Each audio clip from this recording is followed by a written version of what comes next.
দর্শক দেখতে পাচ্ছি এখানে দুধে নারকেল কিছু রাখে পুরুষের সাথে পুরুষই ফাইট করে, সেই অর্থে আমরা সেই ওদেরকে তালি দিয়ে উৎসাহিত করবেন, আমরা খুব খুশি হব ওদেরকে।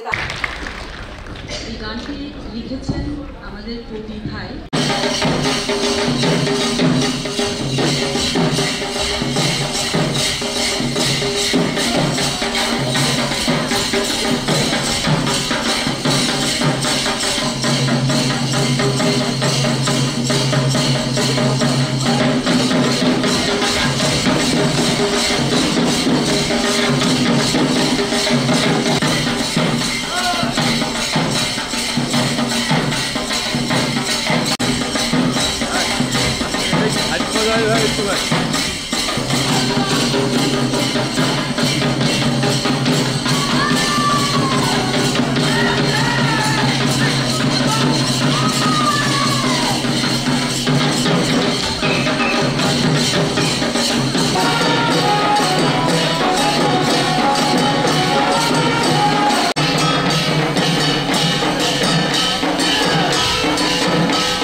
বাংলার ঐতিহ্য আমাদেরকে টিকিয়ে রাখতে গেলে আমাদের গ্রামীণ, যেমন লাঠি খেলাটা কিন্তু পুরোই একটা গ্রামীণ জিনিস।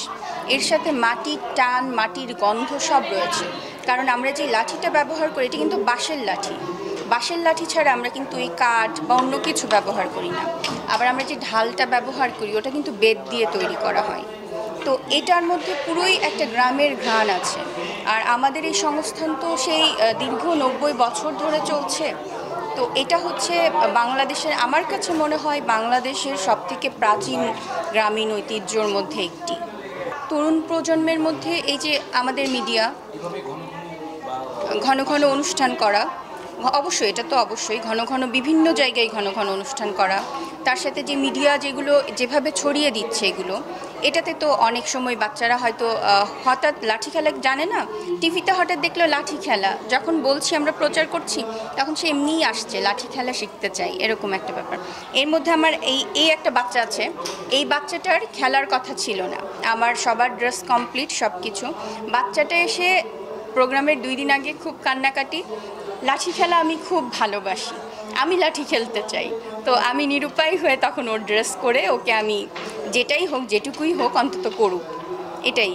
সিরাজুল ইসলাম, তিনি 90 বছর আগে এটা প্রতিষ্ঠা করেছিলেন। তিনি বুঝেছিলেন যে নারী শক্তির উদ্বোধন হওয়া দরকার।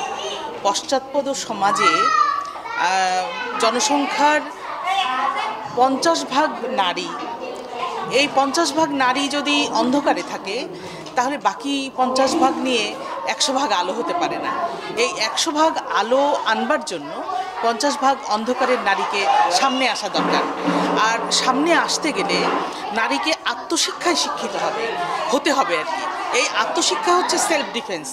এই সেলফ ডিফেন্সের জন্য নারী কিন্তু অন্ধকারে যেতে ভয় পায়, রাত্রিবেলা বেরোতে ভয় পায়, সমাজ তাকে নানাভাবে পিছিয়ে রাখে। যদি সে নিজের শক্তিতে বলীয়ান থাকে তাহলে তাকে আসলে এই আমাদের যে প্রচলিত পুরুষতান্ত্রিক সমাজ ব্যবস্থা তাকে কিন্তু তেমনটা পিছিয়ে রাখতে পারবে না।